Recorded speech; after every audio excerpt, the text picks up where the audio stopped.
porque ahora sí no tenemos chance de quedarnos a chismear, pero bueno, cualquier duda también, aquí voy a estar evidentemente, entonces si surge alguna duda paramos el video y la explicamos, ¿ok? ¿Ya ven mi pantalla? Sí, maestra. Sí, ya la veo. maestra. Profesora. Bueno, muy bien. A ver, entonces déjenme terminar de admitir.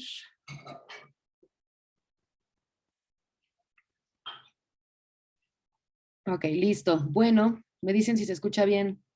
Probablemente como me voy a estar cambiando de pantallas, se va a empezar a trabar. En cuanto se trabe, me dicen y regreso a la pantalla para que vuelva a reaccionar, porque luego le da como hipo al internet, ¿ok?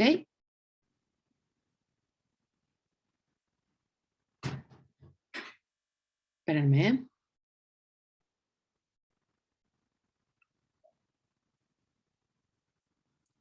Claro, pues es que sí, obviamente. Órale, qué raro. Espérenme, porque si no ese ruidito va a estar ahí. Espérenme un segundito.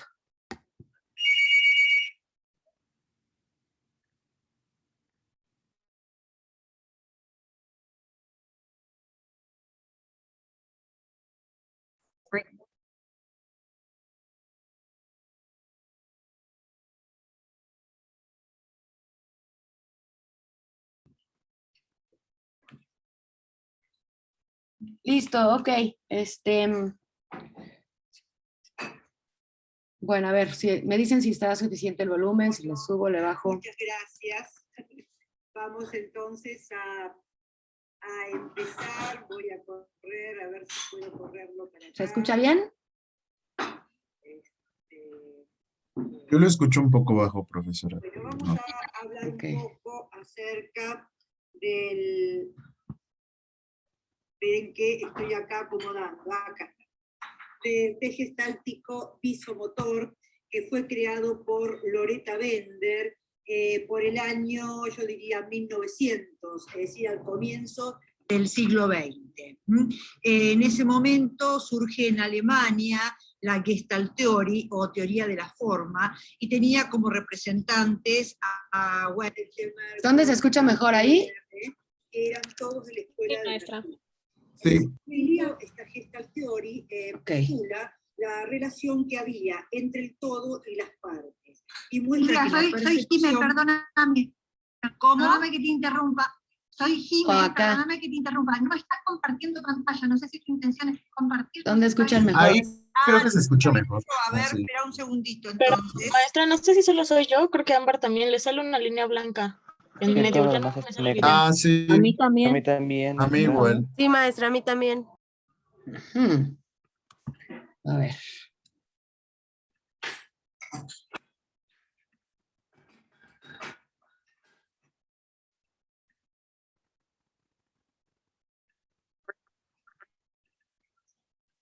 ¿Se sigue viendo la línea blanca?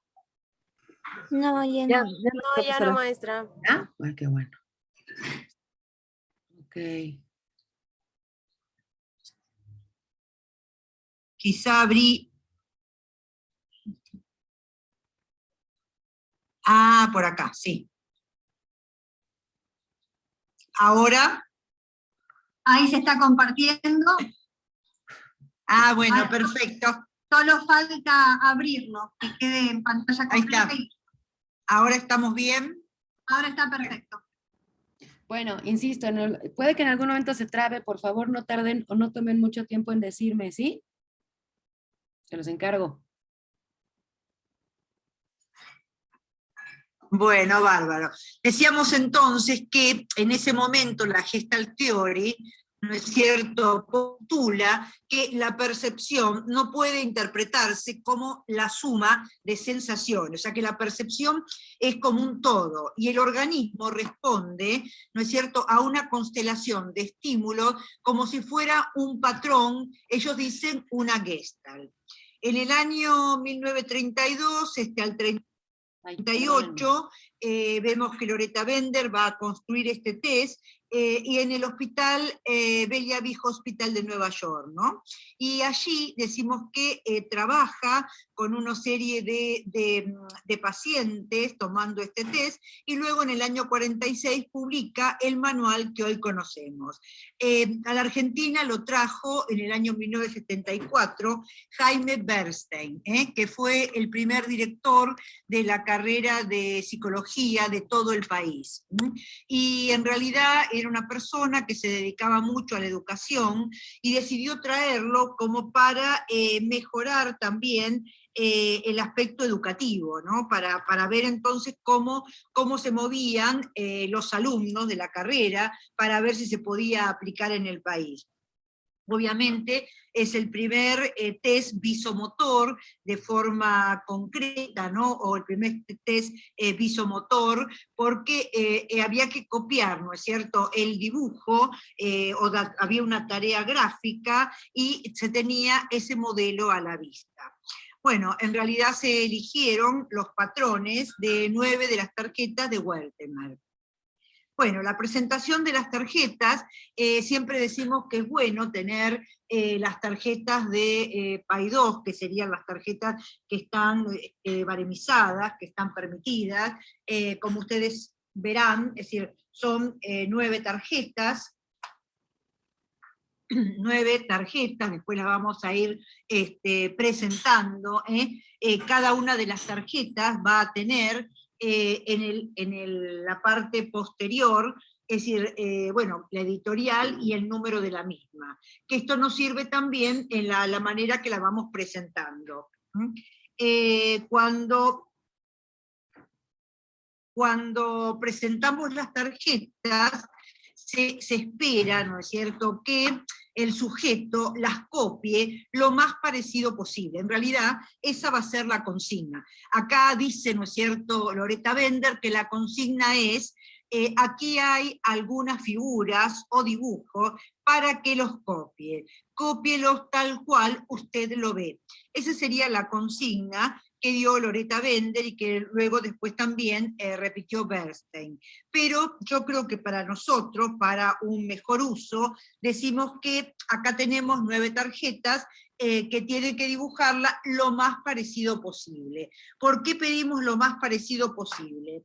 Porque decíamos que al ser un test visomotor, ¿no es cierto?, necesitamos que se copie, al decir lo más parecido, sería que se copie el tamaño que tiene el primer círculo. Esperen que voy a bajar acá una herramienta para mostrarles.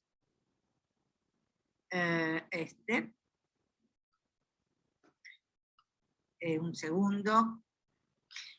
Se espera que se dibuje el círculo lo más parecido posible, y se dibuje, ¿no es cierto?, este rombo lo más parecido posible. Se espera que si estos son puntos, se dibujen puntos, y no redondeles, muescas, no sé, algo para salir rápido. Esto sí, son redondeles que van a tener cierto grado de inclinación. Acá también la figura 3 va a tener acá un ángulo de inclinación. Esta tenemos la figura 4, que tiene de alguna manera un cuadrado cortado en la parte de arriba, y acá tenemos como una especie de bigote, o la parte afectiva, ¿no es cierto?, que da forma. Esto van a ser hileras de puntos, esto van a ser 2 líneas que se van a cortar, el entrecruzamiento tiene que ser perfecto. Acá tenemos 2 paralelogramos, y acá tenemos otros que también se cruzan. En realidad, uno puede decir que es muy fácil, ¿no? Pero hay que ver ese tipo de coordinación, porque ustedes saben que uno, ¿no es cierto?, copia aquello que realmente conoce. Lo que no se conoce no se puede copiar. ¿Por qué? Porque no se comprende. Un segundo. ¿Qué explora el test? Perdón, me faltó una, me parece. A ver. No, está bien. ¿Qué explora el test? Explora la coordinación visomotora, o sea, cómo, ¿no es cierto?, captamos y cómo va, como si eso es claro, es preciso, si hay retraso madurativo. ¿Por qué? Porque si una persona no tiene el nivel, yo diría, de capacidad para entender lo que ve, no lo puede dibujar, puede también explorar pérdida de funciones. Por ejemplo, ¿no es cierto?, si hay algo orgánico, si por ejemplo yo tengo avanzada edad, voy a tener un cierto temblor, o digamos algún otro tipo de enfermedad. También el alcoholismo, ¿no es cierto?, la drogadicción. Si hay defectos cerebrales u orgánicos, por ejemplo, la lesión cerebral, en niños también con problemas, porque en realidad vamos a usar las mismas tarjetas, estas mismas tarjetas, tanto para adultos como para niños, solo que vamos a interpretarlo de forma diferente. Vamos a ver en el curso las dos formas y vamos a hacer también alguna ejercitación para que ustedes también puedan, ¿no es cierto?, manejarse con el test. Decíamos que puede haber defectos cerebrales, también defectos de organicidad, es decir, de aquello que no podemos captar porque puede haber alguna lesión cerebral. También patologías mentales, ¿no es cierto? Cuando decimos patologías mentales nos referimos, por ejemplo, a depresión, a una esquizofrenia, y vamos a ver los problemas emocionales y el nivel de maduración de los niños. Los problemas emocionales, o sea, lo que da Kopitz, ¿no es cierto?, y el nivel de maduración de acuerdo a Bernstein y de acuerdo a Kopitz. Yo doy los dos porque me parece, no sé, muy claro poder compararlos, ¿no? En realidad van a ver que prácticamente el nivel de maduración es el mismo en los dos, pero bueno, me gusta trabajar con los dos. La consigna, entonces decimos que dibuje estas 9 tarjetas lo más parecido posible. La administración. La administración puede ser individual o puede ser colectiva. Yo siempre prefiero la investigación individual. ¿Por qué? Porque se puede llegar a ver, ¿no es cierto?, desde dónde comienza a dibujar o desde dónde se extiende. ¿Cuál es ese lugar en el espacio donde se siente cómodo, ¿no? En cambio, si yo tomo en forma colectiva, no voy a poder tener esa observación. Otra cosa también, que es muy necesario, ¿no es cierto?, y es fundamental no tomar 2 tarjetas, 3 tarjetas, porque se nos acorta el tiempo. En realidad, el tiempo que lleva el test es mínimo, serán a lo sumo 20 minutos, de acuerdo con la reacción que tenga el sujeto, cómo se maneje, ¿no? Pero en realidad el tiempo es breve y lo que decimos que hay que esperar, ¿no es cierto?, ese tiempo que tiene cada uno. Y utilizar todas las tarjetas porque se puede llegar a invalidar si se toman 2 o 3 tarjetas. Alguno me puede llegar a decir, sí, cuando yo fui a rendir, ¿no es cierto?, para la licencia de conducir, me tomaron 2 o 3 tarjetas. Bueno, eso ya ha sido hablado desde el Colegio de Psicólogos, ¿no es cierto?, de provincia y desde Nación también, pero desde la APTRAF, pero en realidad no se ha podido manejar y ellos dicen, ¿no es cierto?, que lo tienen que hacer así por la gran cantidad de gente que hay. En cuanto al ámbito de aplicación, sabemos que el ámbito de aplicación es desde niños, digamos, se dice desde los 6 años que se puede llegar a tomar. Yo después le voy a dar un cuadrito de aplicación y van a ver que se puede llegar a tomar desde los 4 o 5 años. Se puede ver, por ejemplo, en niños, en adolescentes y en adultos. Se puede aplicar para laboral. ¿Por qué para laboral? Para el ámbito laboral. Y porque me va a permitir ver, ¿no es cierto?, si este sujeto que estoy evaluando tiene algún problema neurológico, ¿no es cierto? Porque lo que vamos a evaluar en el caso de laboral es si neurológicamente es sano. También me pueden decir, si alguno ha visto el trazo, que uno puede sacarlo por el trazo, pero este test es específico para ver lo neurológico. Por eso yo considero que tiene que estar en toda batería de test. Desde la parte clínica, obviamente tiene que haber un vendor, porque es el único que va a medir la parte neurológica. Desde lo forense tiene que haber un vendor, desde lo educacional tiene que haber un vendor, si hago orientación vocacional tiene que haber un vendor, a mí me ha resultado mucho cuando he trabajado en colegios tomarlo, ¿no es cierto?, para ver el grado de maduración. Hablo de adolescentes, ¿no?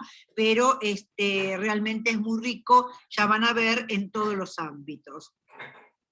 Me pareció interesante mostrar esto, el proceso de producción motora, ¿no? Porque en realidad voy a tener el estímulo, es decir, el estímulo que es lo que veo, cómo lo veo, después la percepción, que comprendo de eso que veo, la traducción de lo percibido a la expresión motora y la coordinación de la acción motriz.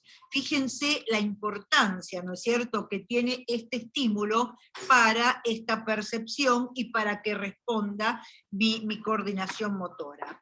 Una cosa que no dije, voy a decirla ahora, perdonen, bueno, que debemos utilizar una hoja en blanco, yo utilizo A4, ¿no es cierto?, porque me resulta más cómoda, en realidad estamos utilizando todo, y en forma vertical.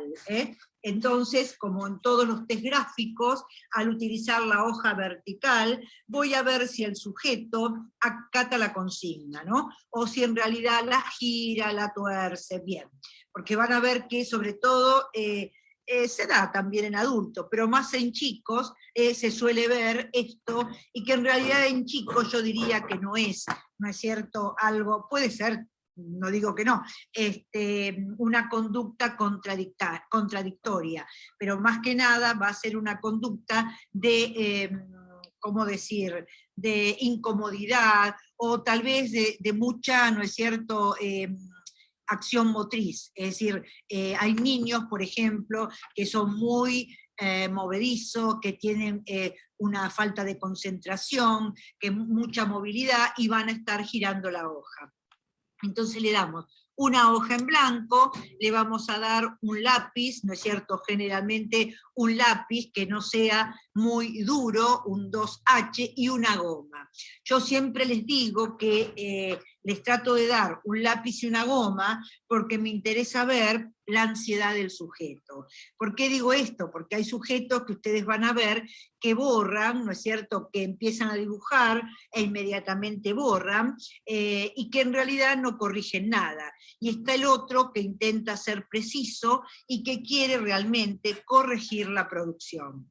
Entonces vamos a ver ese tipo de sujetos, aquellos que quieren, ¿no es cierto?, mejorar, y aquellos que realmente despiertan mucha ansiedad. Por eso doy un lápiz y una goma. ¿Cómo van? ¿Cómo Está van? bien, profesora. Aquí estamos. Ok. Igual yo tendría un poco de consideración hoy por hoy, ya con esto que acaba de decir la doctora, en el sentido de, si a ustedes les dan una hoja vertical y ustedes deciden hacerlo de manera horizontal, bueno, sobre todo si lo ven con los niños o con gente muy joven, pues finalmente tendríamos que tener consideraciones, porque hoy, bueno, ¿cómo vienen las tabletas? ¿Cómo vienen? Horizontal. Horizontales. ¿Vale? Entonces ya no sería un indicador de precisamente una respuesta contestataria, ¿no? O una, no tendríamos que caer en las interpretaciones rápidas de, este es bien, bien disruptivo, ¿no? Porque hoy han cambiado mucho esas, la ubicación espacio-temporal con la cual nos movemos de manera visual, ¿sale? Nada más quería decirles esa consideración.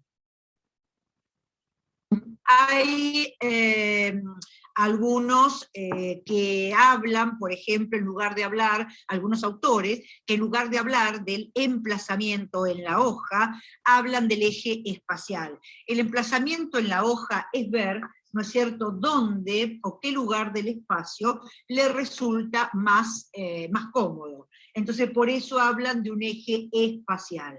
La utilización del tiempo, porque entre tarjeta y tarjeta, entre un dibujo y otro, va a haber un eje temporal.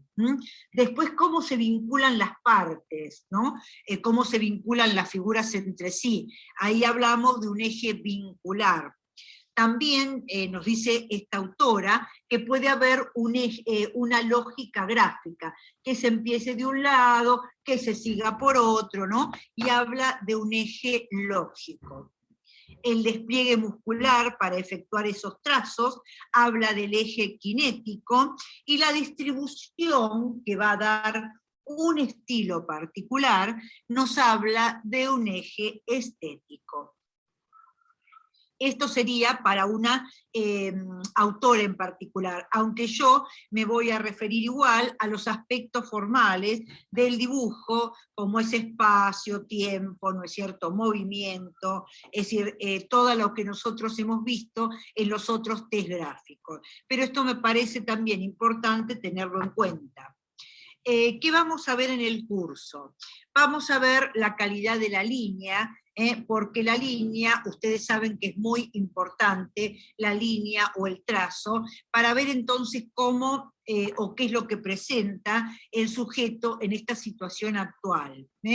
La presión, otra cosa muy importante que siempre digo, que es necesario que la presión se mantenga en toda la producción. Vieron que si hacen, por ejemplo, una tarjeta muy, muy apretada, la otra la hacen muy tenue, es decir, vemos que la intensidad es diferente, y ahí lo que vamos a ver entonces es que hay un desorden de tipo afectivo. O están también aquellos otros que hacen bosquejo. Vieron, por ejemplo, los arquitectos, los que tienen una escuela técnica, los que han aprendido en una escuela técnica, suelen hacer un bosquejo y luego completan la figura.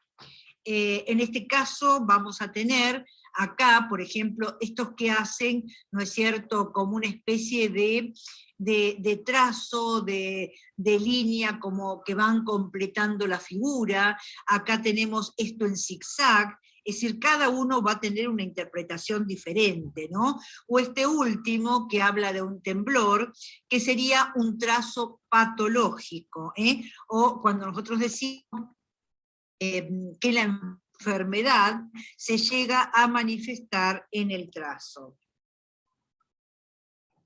Bueno, el movimiento.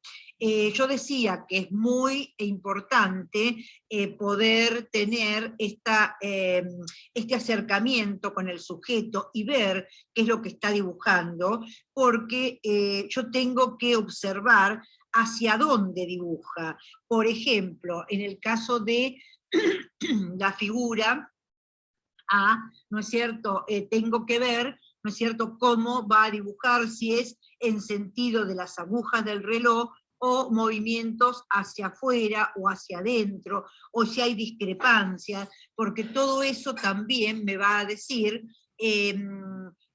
cómo piensa, cómo actúa, de qué manera se desenvuelve el sujeto. Si es de adentro hacia afuera, es decir, si los dibujos, ¿no?, tienen esa dirección, o van hacia adentro, ¿no?, y hay introversión. O sea que el movimiento es muy importante. Tengan en cuenta que es también un test gráfico.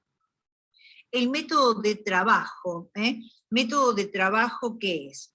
Método de trabajo es si el sujeto es detallista.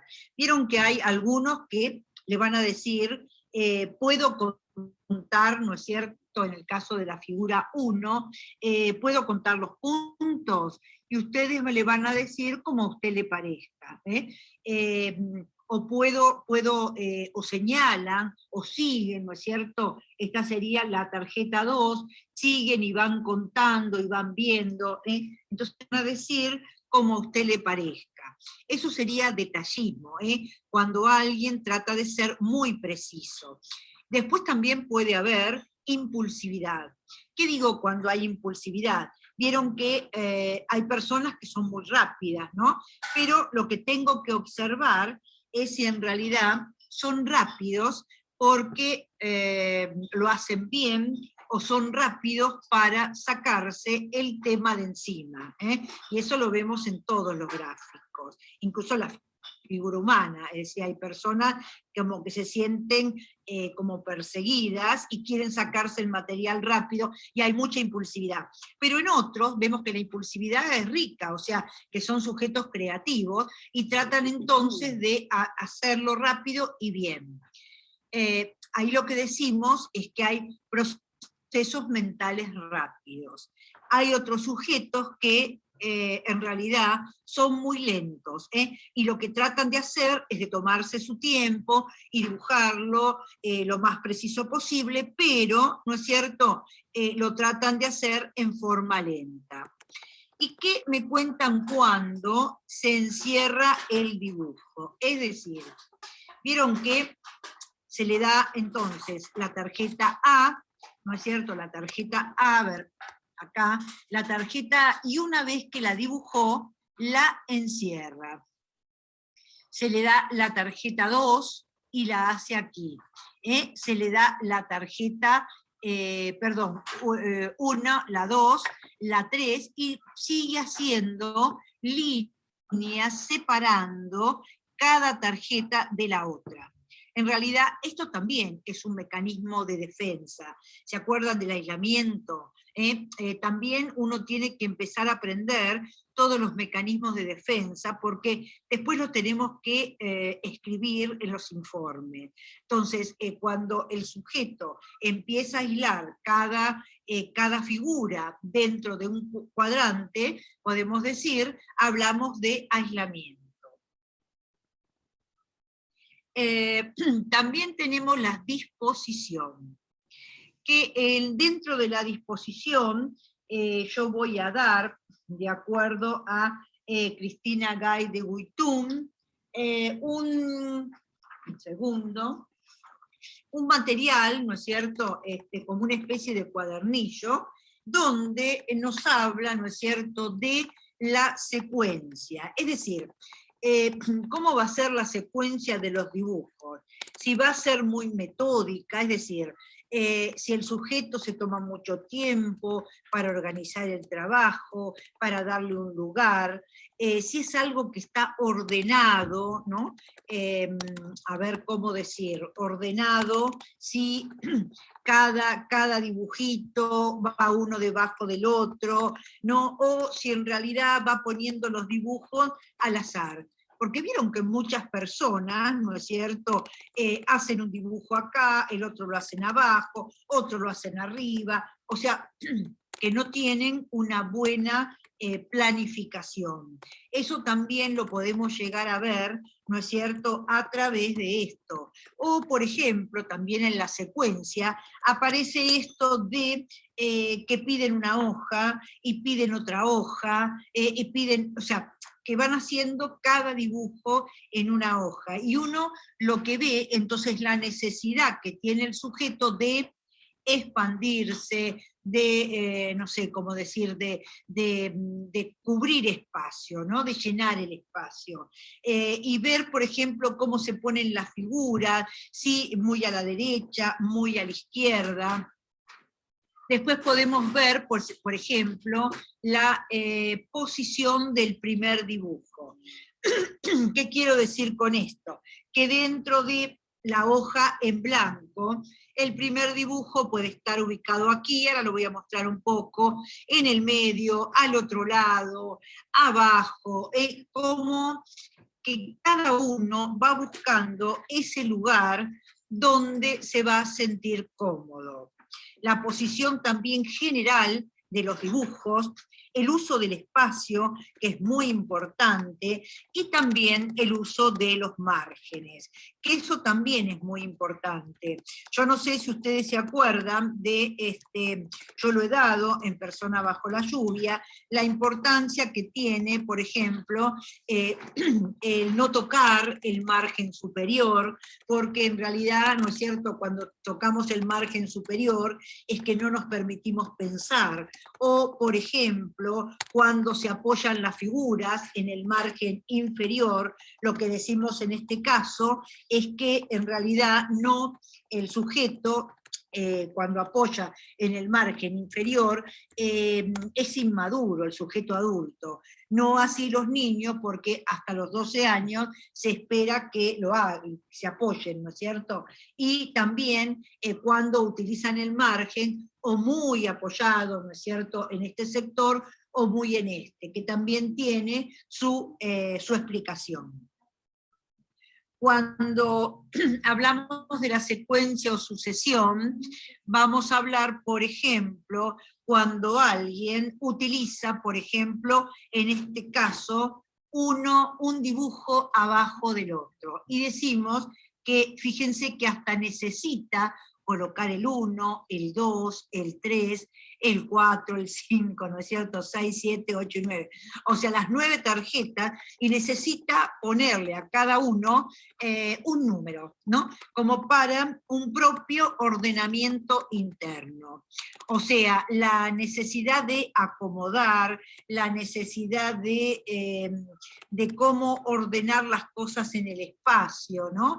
Es como aquel que dice, bueno, necesito en este cajón poner tal cosa, necesito en el segundo cajón del armario poner tal otra, necesito, o sea, el que es muy metódico, ¿no? O, por ejemplo, necesito colgar en el placar, determinar acá todas las camisas, aquí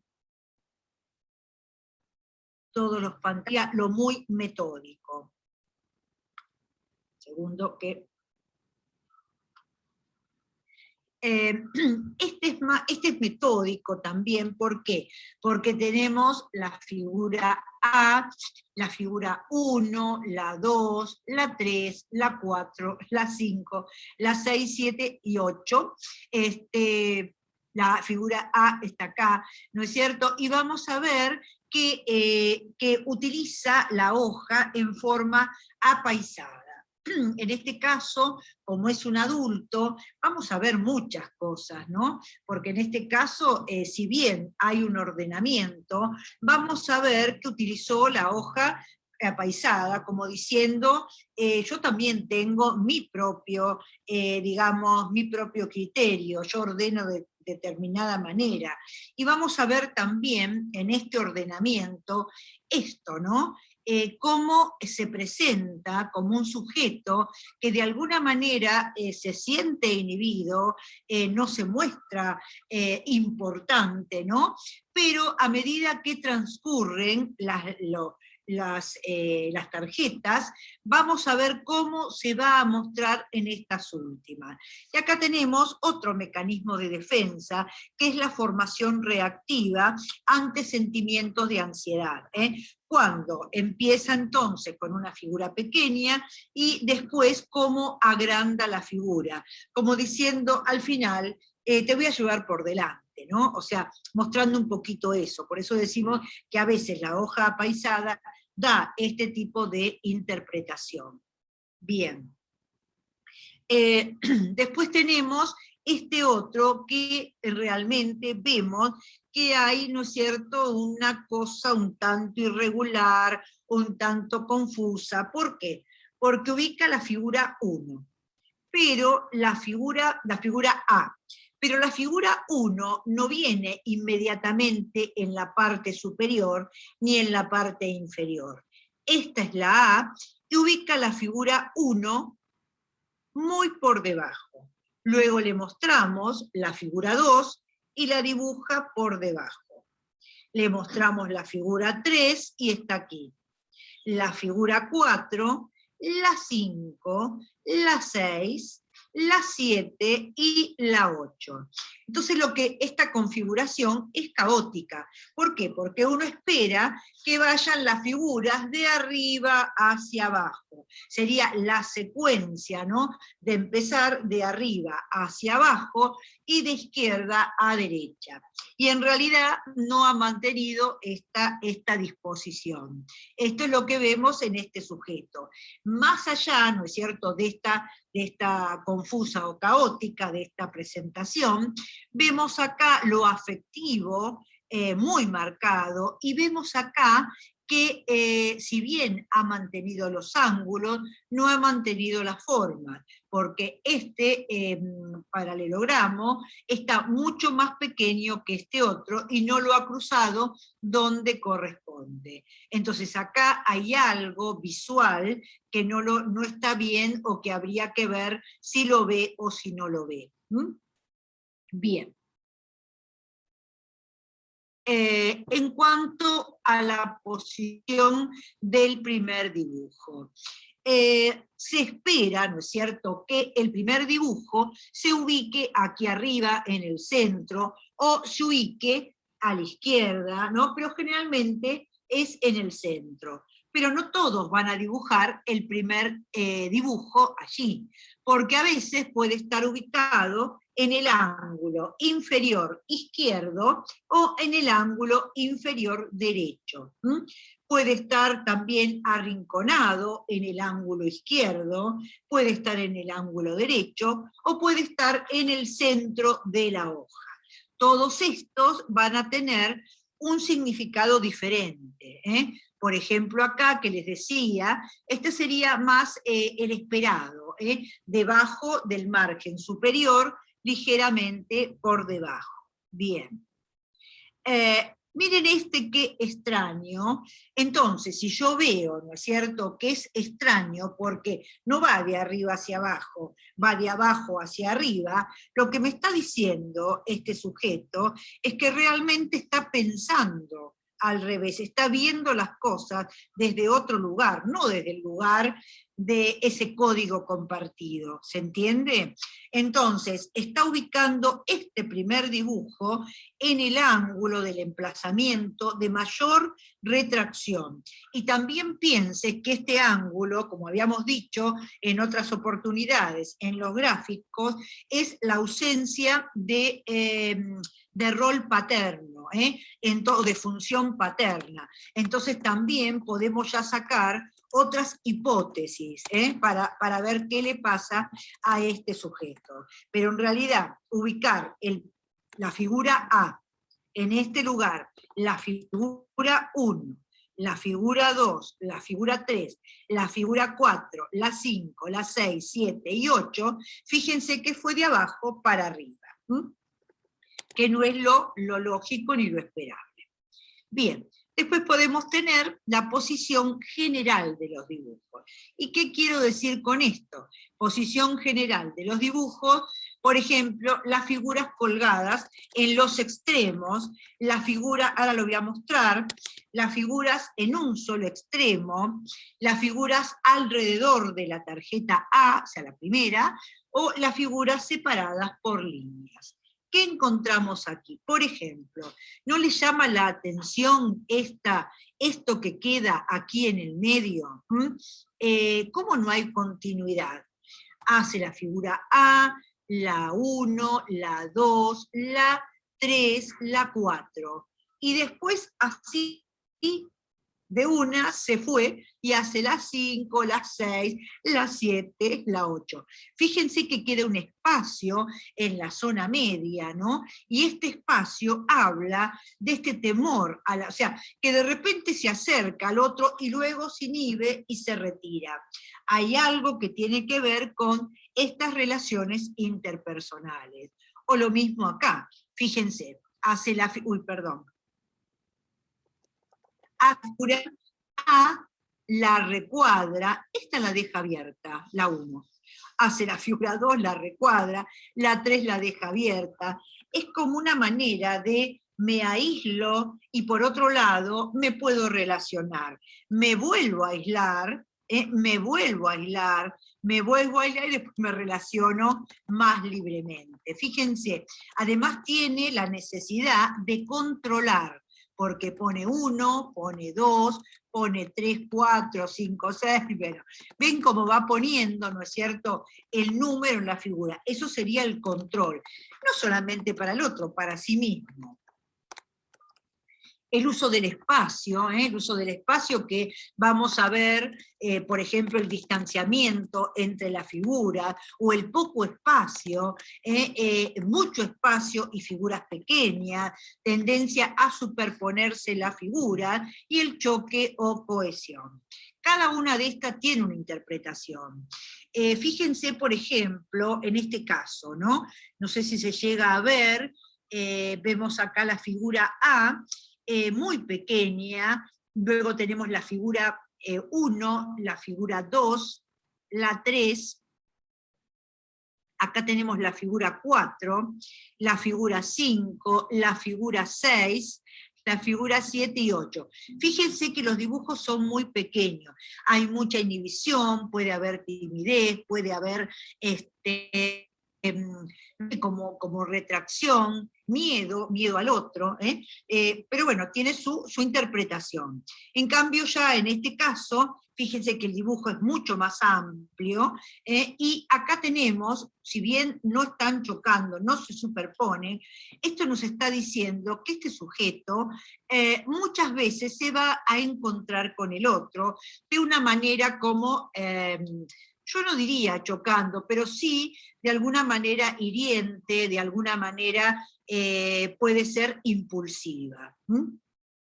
Ya en este caso ven cómo una figura está encima de la otra, ya aquí lo que vemos realmente es que no puede estar cerca del otro, sino que se lo va a llevar por delante, puede, esto es lo que se llama choque o cohesión, que habla de una persona que es de alguna manera vehemente, peleadora.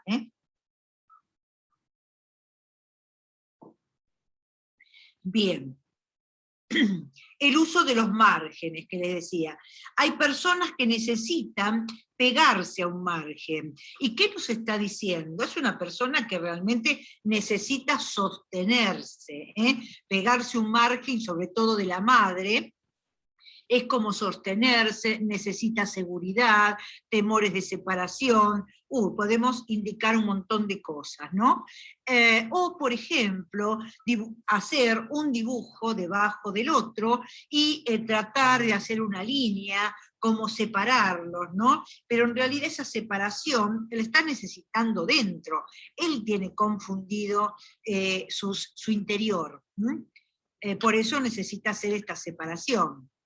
Las alteraciones de tamaño. Vamos a ver que no es solamente la alteración de toda la figura.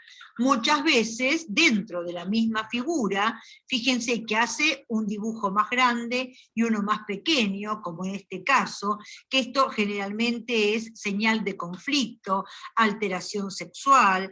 Acá, en este caso, fíjense, hace mucho más alargados, y acá también, ¿no?, cuando realmente acorta mucho la figura, que acá decimos que hay temor a las relaciones interpersonales. Alteración de la forma, cuando no puede, ¿no es cierto?, hacer las puntas y las baja, que serían las orejas de burro, cuando hay dificultad en el cruzamiento de las figuras y marca, que también esto es algo como el retoque innecesario en las otras figuras, o por ejemplo nos vamos a encontrar con los cambios de curvatura, porque en realidad lo que vemos acá, por ejemplo, son unas ondas muy marcadas, y acá también.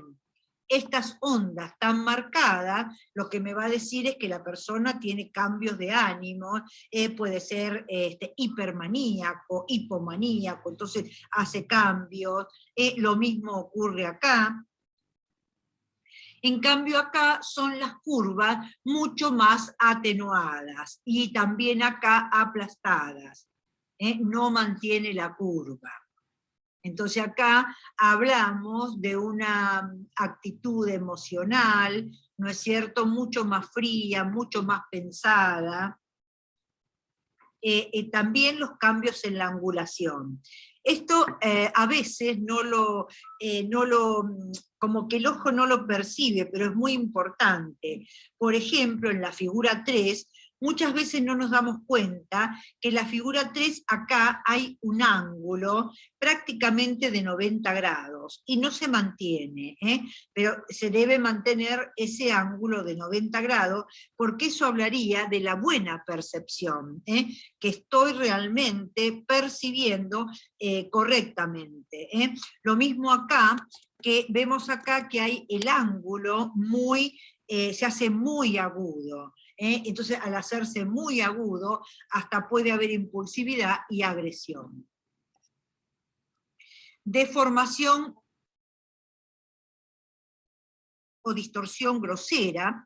Esto es lo que vamos a ver cuando hay rotación, por ejemplo, de 10 o 15 grados en las figura, por ejemplo, A, o rotación de 50 a 90 grados, que ya es mucho más patológico en este caso, o aquí, y vemos que esto ya hablaría de un tipo de lesionado cerebral.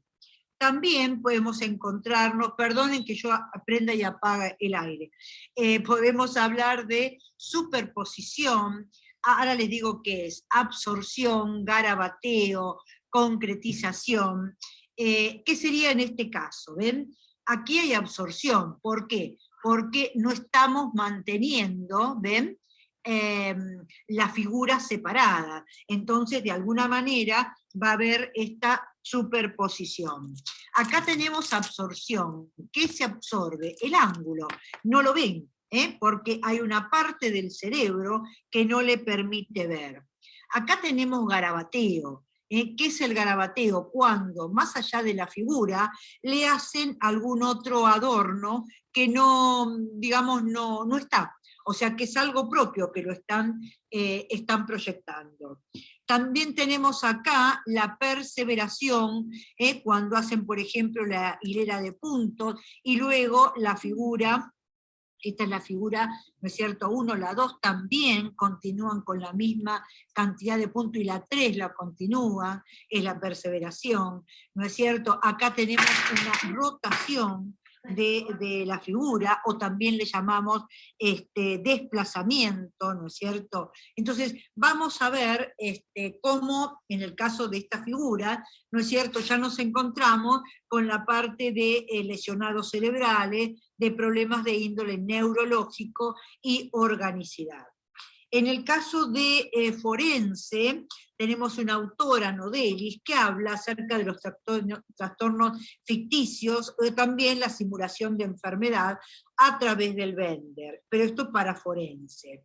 Y en el caso de los niños, vamos a hablar, ¿no es cierto?, de esto que Kopitz nos señala, cómo se pueden llegar a ver indicadores emocionales. Por ejemplo, estos indicadores emocionales en los niños, cuando nos encontramos con un orden confuso, es decir, cuando está la figura A, la 4, la D, es el orden confuso, las líneas onduladas en 1 y 2, que no se espera cuando se da esa ondulación, las rayas en lugar de los círculos en la figura 2, el aumento progresivo del tamaño en la figura, también se puede llegar a dar en adultos, pero en este caso vamos a ver, ¿no es cierto?, lo que indica Kopitz para los problemas emocionales en los niños. El gran tamaño, que sería el macrografismo, el pequeño tamaño, que es el micrografismo, las líneas finas, el repaso del dibujo o de las líneas, que sería el retoque. La segunda tentativa sería como el mecanismo de defensa-anulación. Vieron cuando hacen, lo borran, lo tachan y lo hacen otra vez. La expansión, que necesitan hacer un dibujo grande, ¿no es cierto?, ocupar toda la hoja. O la constricción, que sería el dibujo pequeño, y ubican todos los dibujos, ¿no es cierto?, en forma pequeña. Bien, en este caso, por ejemplo, vemos esto que les decía, indicadores emocionales, porque este es un niño de 9 años que hace la figura A, bien, muy bien, hace la figura 1, muy bien, hace la figura 2, también muy bien, la 3 ya no le sale. Fíjense, la realiza acá, la borra, la realiza acá, no le sale. Y estos son los problemas emocionales en los niños. Y luego gira la hoja y hace la 4 acá, y hace la 5 acá abajo, y hace la 6, y hace la 7 y la 8. La 8 tampoco, la figura 8 le sale, y estos son, según Copitz, indicadores emocionales. También vamos a ver, les voy a dar un cuadernillo, que es la escala madurativa de Bender, de acuerdo, ¿no es cierto?, lo que dice Loretta Bender, y vamos a ver también este cuadro de normas de maduración, que también se los voy a mandar, que es el que da Bernstein. Jaime Bernstein hace un cuadro de maduración donde podemos sacar la edad de maduración del niño, porque esto sería, lo que estamos viendo acá, es el Bender niño. O sea que vamos a darle, ¿no es cierto?, un espacio al Bender adultos, donde vamos a poder ver también cómo dibuja un alcohólico, cómo dibuja, por ejemplo, una persona que tiene un trastorno de personalidad, y también cómo dibuja, por ejemplo, un niño sano, un niño con problemas. O sea, en general vamos a abarcar las dos áreas. Y vamos a ver cómo el adolescente, o cómo en el adolescente podemos encontrar cosas aplicables del adulto, y también podemos encontrar problemas emocionales como encontramos en los niños. Bueno, creo que hasta acá medianamente hemos llegado, y bueno, y los voy a dejar con la intriga de esta Madonna que me gustó, que en una oportunidad me la mandó una paciente, cuando en aquellos años se mandaban postales. Es una Madonna de Michelangelo, y fíjense la postura de esta mamá. Esta postura de esta mamá no nos permite lograr una buena percepción. Y después lo vamos a hablar, si les parece. Pero les voy a dejar con la intriga. Bueno, hasta acá me parece es la exposición de hoy. Bueno, a ver. ¿Qué onda, grupo? ¿Cómo van?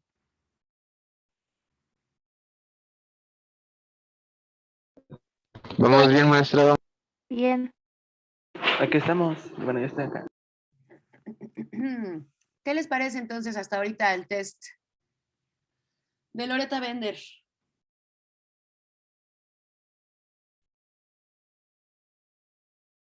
¿Qué les parece? A ver, ¿qué impresiones hay? Cuéntenme.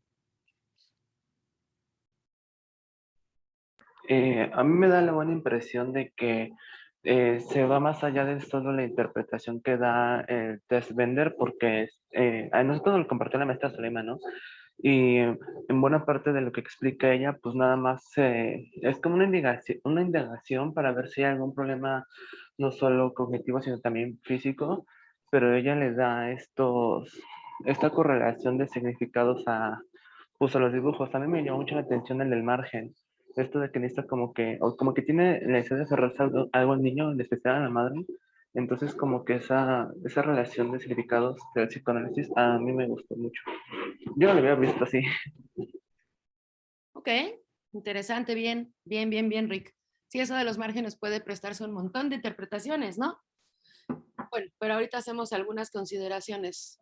Ok, ¿qué más? Dice Aileen, tengo una duda. Andrea, que lo haya analizado mal, pues ¿a poco ya lo habían hecho? ¿Ya lo has aplicado con niños, Andrea? Y luego dice, bueno, que cuando yo lo hice todo mal, cuando tú lo hiciste de tú hacerlo, a ti te realizaron la prueba, Diana. Y luego dice Aileen, ¿se puede generalizar los mismos parámetros en todos los niños o se tiene que conocer un poco la historia del niño? A ver, tú contéstame esa respuesta, Aileen. Digo, esa pregunta, ¿por qué te parece, cómo llegaste a esa duda, digamos, ¿no? Ya lo realizaron, ok.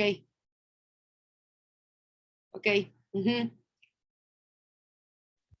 Ah, profesora, pero Sí. hubo como, era lo que le comentábamos al inicio a la maestra Zuleima, que Ujú. hubo como confusiones al aplicarlo y obtener los resultados. Por ejemplo, en dado caso, yo cuando lo apliqué a un niño, fue como lo que obtuve, pues arrojó algunos problemas, ¿no? Buscando en la tabla del manual que nos compartió la profesora, y resultó como algo preocupante porque no sabes de qué manera, pues, interpretar, ¿no? Y si lo que te sale a la primera va a ser, pues, definitivo. Y pues era lo que nos comentaba la profa, ¿no? Que no quedaba ahí, que había que hacer otras pruebas para poder determinar que realmente se tratara de, pues sí, de la información que nos había arrojado. También lo aplicamos de manera personal a nosotros mismos. Los resultados pues tampoco, bueno, de mi persona no fueron como muy agradables. De hecho, hasta uno se queda pensando así como de tantos problemas tengo, pero es como nos dijo la profesora, tiene mucho que ver en la manera en la que se encontraban, en el contexto, qué estaban haciendo, si estaban cómodos, porque como fue muy deprisa el dibujar las figuras, no nos dio mucho tiempo, a lo mejor también eso afectó mucho en el resultado. Pero es sorprendente, pues sí, un análisis de primer momento, o sea, lo que te arroja y no hay más, ¿no? Entonces, pues era lo que estaba, bueno, escuchando el video y viendo cómo estaba explicando minuciosamente las figuras, la forma y todo esto, pues sí, logras entender un poquito más. A lo mejor no lo aplicamos mal, pero no lo analizamos como tal, que creo que fue lo que nos faltó. Ok, muy bien, Anel. Entonces tenemos que existen algunos fundamentos para estas interpretaciones. Esto nos resta sesgos, ¿no? En el análisis de esta evaluación clínica, que la finalidad es lograr algunos diagnósticos, ¿no? Muy bien, muy bien. Y sí, claro, como les dijo la maestra Azul, pues evidentemente si uno está en un contexto poco propicio para hasta para ¿cómo se dice? El enfoque, para enfocarte, la atención, pues definitivamente uno contesta ahí como que con prisas, con miedos. Siendo psicólogos, pues ustedes empiezan a tratar de hacerlo lo mejor posible, maravilloso, y no se habían dado cuenta que eso también saca otros rasgos. Y ustedes creían que se iban a liberar de esos rasgos. No hay cómo liberarnos de nuestros rasgos, ¿cierto? Es o son lo que somos también. Ahora, regresando a la, Bender es con B de bueno, a ley, pero sí. Y luego, regresando a lo que dice Aileen, porque habla sobre los mecanismos de defensa en los niños y cómo se interpretan los espacios, los dibujos, etcétera, de acuerdo a esos mecanismos, claro. Pues también, como ya se los había advertido la maestra Zuleima, no podemos nada, y la doctora, ¿no? Por ahí hablan de esta batería de pruebas psicológicas. No podemos pensar que con una sola de las baterías vamos a conocer aquello que tanto habíamos dicho en las clases anteriores, que es el factor subjetivo, ¿sí? Por eso creo que ahora, después de 5 semestres, comienza a tener sentido que yo les insistiera tanto en ir conociendo qué era la subjetividad, porque al final del día eso es lo que construye, vayas para lo que vayas, laboral, educativa, clínica, organizacional, pues tienes que tener bien en claro ese factor, ¿cierto? A ese factor, como vamos a ver ahorita la siguiente media hora, los que se puedan quedar, vamos a añadirle todo lo que podríamos encontrar, por ejemplo, con la entrevista y las dimensiones que tiene para poder conocer más sobre el sujeto, correcto, en este caso el sujeto niños, ajá, que además, como vamos a ver, pues no solamente es hacer una entrevista directa con ellos, sino que tenemos muchos mecanismos para conocerlos a través del qué, del juego, ¿no? Bueno, entonces sí, no podemos sobredeterminar los resultados que nos arroje una sola de las pruebas. Ahora, esta prueba que en concreto está buscando las cuestiones visomotoras, sí nos va a decir cuestiones patológicas profundas, definitivamente. Sirve muchísimo para diagnosticar patologías tipo esquizofrenias, lesiones cerebrales, como ya lo decía por ahí la doctora, porque ahí sí, lejos de un pequeño rasgo de control o o de que seas un tipo disruptivo, una persona contestataria, pues esos son rasgos neuróticos, pero cuando encontramos los rasgos psicóticos a través del dibujo, pues entonces sí también podemos hacerlo una gran herramienta para para generar nuestras evaluaciones y por ende nuestros diagnósticos y por ende nuestros tipos de tratamiento. ¿Cierto? Valeria, te escucho. Ay, no, maestra, nada más iba a decir que, bueno, yo recuerdo también que nos había dicho la maestra que era importante conocer la historia o la entrevista previa y no solo quedarnos con lo que arrojaba la prueba que habíamos hecho. O sea, que es importante una entrevista y así poder como complementar tanto el test como la entrevista. Correcto. Pues sí, es que ese es un procedimiento mucho más integral. Hablábamos de que existen, muy al inicio de este semestre, hablábamos de que existen varios modelos, ¿cierto? Modelos con los cuales podemos, y por eso hicimos todo el repaso, de los cuales podemos partir para encontrar ciertas especificidades en el desarrollo conforme los van postulando los diversos paradigmas o las corrientes psicológicas. Sin embargo, cuando hacemos modelos integradores, pues evidentemente vamos a poder acceder a mucha información. Por favor, no digan accesar. Esa palabra no, si pueden, no la digan. Acceder, ¿no? A toda esta información, a todo este, insisto, factor subjetivo y no solo quedarnos con los objetivismos que serían propios de los mecanismos conductuales, aquellos que son de relación causa y efecto, ¿sí? Y que únicamente están buscando, pues, las manifestaciones casi orgánicas, conductuales. Nosotros no estamos buscando únicamente esas. Por ende, tenemos que generar modelos integradores, ¿sí? Entonces, este test gestáltico está muy bueno porque además, insisto, nos habla de todas las dimensiones del pequeño sujeto o sujetita al que se lo estemos aplicando, ¿cierto? De forma tal que podemos ver rasgos, podemos ver manifestaciones conductuales y también podemos ver posibles lesiones orgánicas. Entonces, acá ya es un modelo integrador profundo. ¿Qué faltaría? Pues claro, entrevistas para que tú puedas terminar de marcar ese factor subjetivo, que el factor subjetivo se trataría de qué, de cuáles contenidos, de qué estamos hablando al hablar del factor subjetivo.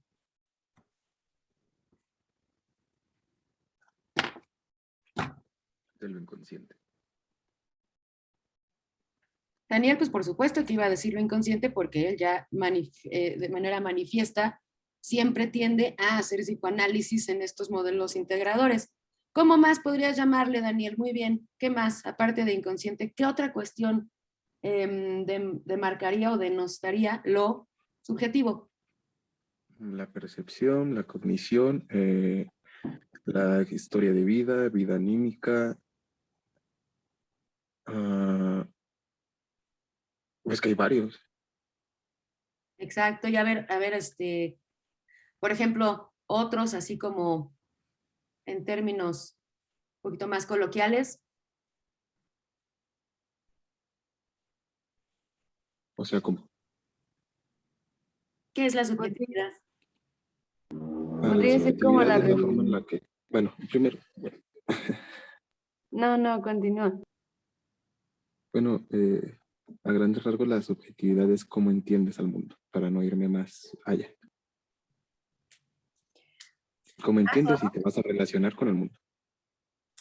Está buena la aproximación, pero no es como entiendes al mundo, porque ahí entonces nada más hablaríamos del nivel cognitivo y también del nivel conciencia y también del nivel conducta, ¿no? Más bien es... Bueno, perdón, ¿cómo interpretas? Bueno, ahí nos vamos al otro extremo, que tampoco es solamente el extremo, no podemos polarizarnos, ¿no? No somos nada más consciente o inconsciente, pero muy buena la aproximación. Entonces, otra forma de definir la subjetividad podría ser cómo nos construimos dentro de un contexto, qué cuestiones influyen, qué usos, prácticas y costumbres comparto con mi localidad, cuáles no, qué partes de mi identidad se conformaron en correspondencia a los discursos que existen a mi alrededor, empezando por el discurso familiar, por supuesto, en términos de crianza, ¿no? Y después cómo me añadí o me adherí a través del lenguaje a otro tipo de discursos institucionales, es decir, educativos, sociales, que también influyeron en la conformación de mi propia identidad. Entonces, identidad y subjetividad son hermanitas, no son idénticas, ni refieren a lo mismo de manera académica, pero siempre estarán de la mano. Entonces, para conocer la identidad de nuestros chamaquillos y chamaquillas, pues no nada más podemos aplicar pruebas psicométricas, ¿cierto? Para lo siguiente, bueno, ahorita vamos a empezar el análisis ya de de cómo se hace la entrevista. Las personas que trabajan como máquinas. Ujú. Entonces, a mí no me gustaba como esa idea, no me gusta como esa idea de que nos vean como máquinas, porque al final de cuentas no somos máquinas.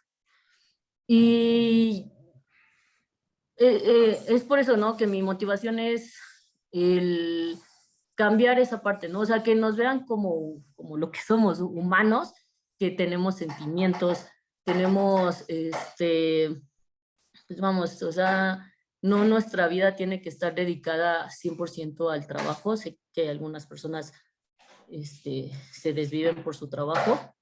Entonces, y hasta donde yo sé, luego cuando las personas están motivadas, les gusta su trabajo, son felices en su trabajo, pueden rendir más, pero el chiste es ese, ¿no? O sea, que haya un equilibrio en el que las personas se sientan felices y todos los días que vayan al trabajo vayan con esa motivación y que la empresa en donde laboren, pues también las apoye, ¿no? O sea, luego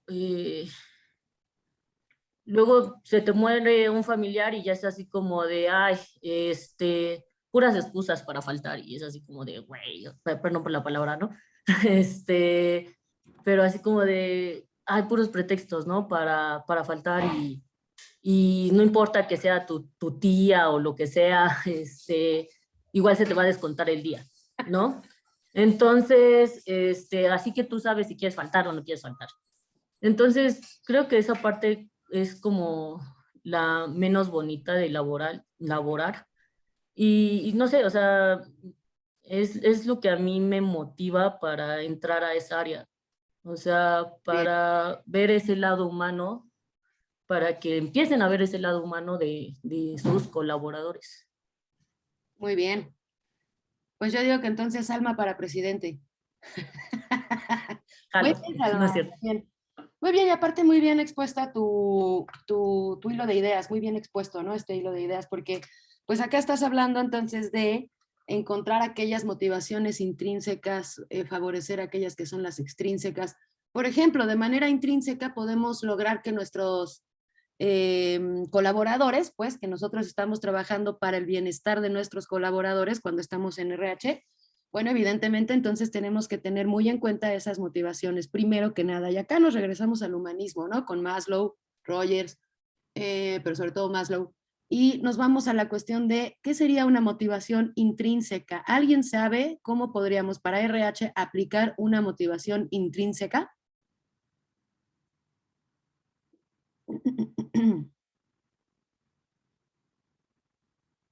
¿A qué les suena, pues, motivación intrínseca? A una motivación que el personal sienta, además, a partir de esa motivación, el trabajador puede encontrar valor en sí mismo, haciendo que esa actividad le resulte dignificante. Muy bien. Y por ahí alguien más dijo interna, ¿no? Entonces, claro, estamos hablando de este nivel interior en el que la recompensa no va a ser, probablemente podríamos hablar de una extrínseca que sería un bono por ahí, por llegar siempre puntual, ¿no? Bueno, esa sería una motivación extrínseca que te está ofreciendo la empresa. Está bueno. Pero, por ejemplo, cuando eres reconocido en tus labores, y eso va aunado a una motivación extrínseca, es decir, la motivación intrínseca es el reconocimiento que te están haciendo ya sea tus iguales o las figuras de autoridad de esa empresa a la que inevitablemente tú perteneces, ¿no? Porque si decides ponerte ya la camiseta, pues según esto es para que te la pongas de por vida, ¿no? Ahí hay que tener mucho cuidado también si uno va a trabajar a nivel empresarial o a nivel privado o a nivel público, porque también en las instituciones o empresas lo fundamental, que es lo que nos refería Salma, pues es el factor humano, ¿cierto? El factor humano. Entonces, ustedes si van para RH definitivamente van a tener que trabajar con aquello que de manera íntima y personal motive desde lo intrínseco y lo extrínseco a sus colaboradores, ¿no? Y en ese sentido, pues evidentemente tendremos que hacer sondeos, que al hablar de sondeos estamos haciendo evaluación clínica, no diagnóstica, pero sí evaluación clínica psicológica. ¿Para qué? Para saber desde dónde necesitamos fomentar estas motivaciones intrínsecas, facilitarlas, promoverlas, y con cuáles de las extrínsecas podemos entonces todavía hacer mucho más duradera o mucho más integradora esta motivación intrínseca. ¿Sí? Bueno, ok, entonces, ¿alguien más de laboral que nos quiera contar por qué va para laboral? ¿No? Bueno, ok. Entonces, bueno, ya entendemos por qué. Dice Fernanda. Ajá. Podría ser el reconocimiento que le da la empresa al trabajador. Ahí estaríamos hablando, claro.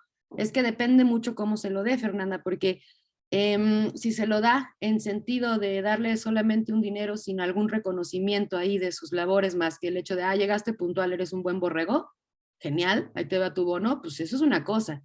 Pero si en cambio los líderes de esa empresa te dicen, oye, vas excelente, va maravilloso, tu departamento está funcionando genial, qué padre equipo traes, me gusta tu estilo de liderazgo, bla, bla, bla, bla, bla, pues ahí ya estamos hablando de motivaciones intrínsecas que, como decía Daniel, dignifican la labor que vamos a estar haciendo día a día, ¿cierto? ¿Sí? ¿Se comprende un poquito mejor esto? Y para ello es necesario, insisto, que tengamos bien claras que estas pruebas esta serie de batería de pruebas psicológicas nos ayudan a sondear aquellas necesidades también que vamos a tener que cubrir dentro de la empresa a la que les digo inevitablemente nosotros ya también vamos a pertenecer. ¿Por qué digo inevitablemente? Porque uno quisiera a veces, como decía Salma, cambiar al mundo y que estos factores donde nada más nos ven como números cambiaran de la noche a la mañana. Te pediría yo entonces, mi querida Salmix, que consideres si quieres verdaderamente irte a laboral o si estás haciendo ya psicología social. Pero bueno, esa es una reflexión que te dejo a ti personal, ¿no? Perdón, maestra. De hecho, sí, o sea, sí he pensado que o sea, que el laboral y social como que, o como yo lo he visto, como que van de la mano. Y hasta, o sea, ya algo muy personal, ¿no? Para lo que dice, creo que igual podría, no sé, ahorita, estoy como en todo se puede, meter lo social, un poco de lo social a lo laboral, pero pues bueno, sí, maestra, sí lo he pensado. Muy bien, Salma, muy bien. Es mucho social también lo que yo quiero. Pues claro, porque como ya lo hemos dicho, bueno, no hemos dicho, como ya lo he dicho yo en muchas ocasiones, social es la mamá de todas. Entonces, claro que se puede todo, ¿no? Y evidentemente si agarras buena parte de lo social, de la psicología social, entendida, bien entendida, por favor, porque no es ni sociología, ni antropología, ni no. Si tú eres capaz de generar intervenciones psicosociales que promuevan este tipo de, por ejemplo, lo que estábamos hablando de motivaciones dentro de lo laboral, pues bueno, estás haciendo modelos más que integradores, ¿sale? Entonces tus dinámicas de integración no serán un evento donde todo el mundo se conozca y se caigan bien, sino que fomentarás entonces estrategias específicas, ¿no? Intervenciones psicosociales que promuevan la dignificación del trabajo de quienes están colaborando, como decía Daniel, en una empresa. Entonces sí es necesario tener todas las dimensiones ahí bien alertas, ¿no? Porque si no, pues nada más le estás arreglando el tianguis a aquellos que quieren seguir sobreexplotando a la gente. Y yo creo que en este sentido, pues vale la pena tener un poquito más de dimensiones y de disrupciones, ¿no? Ustedes sobre todo, que son las nuevas generaciones, para que vayan generando movimientos sociales que permitan este tipo de cambios. ¿Sale? Sí, maestra. Gracias. Bueno, muy bien. Entonces ya nos queda claro por qué este tipo de pruebas nos sirven para todas las dimensiones de la psicología, ¿correcto? Sí, bueno. Sí, profesora. Otra vez, es que, híjole, estas clases tan cortitas, en serio ya se nos acabó el tiempo otra vez. Bueno, entonces mañana ¿Cómo están las entrevistas? ¿Quedamos que jueves y viernes? ¿O para cuándo quedamos? Ay, no sé, hermanos, recuérdenme. A ver, ¿cómo quedamos?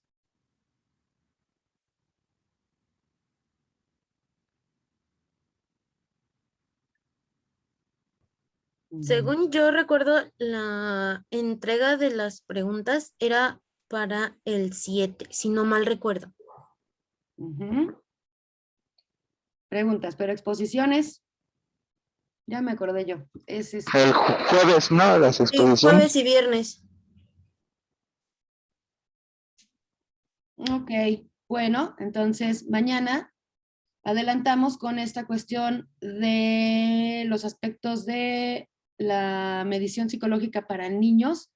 Mañana, digamos, al contrario de estos criterios de Loretta Bender y de Copitz, vamos a ver únicamente aquellos que atienden ya a la cuestión del aspecto subjetivo, desde la entrevista.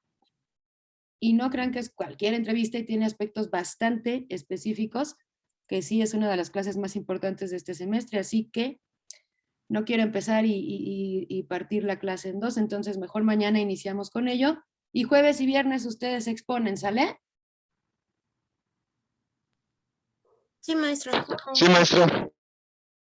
Bueno, muy bien. Ok, pues que descansen, que tengan muy linda tarde. Profesora, ¿podemos hablar con usted, por favor? Pero por supuesto que sí, nada más vamos a permitir que salgan todos los demás. Les quiero, bonita tarde. Voy a ponerme a Gracias, igualmente. calificar todos sus trabajos. Gracias, A ver profesora. qué tal van, ¿vale? Gracias, profesora. Hasta Gracias. luego. Cuídense. Adiós.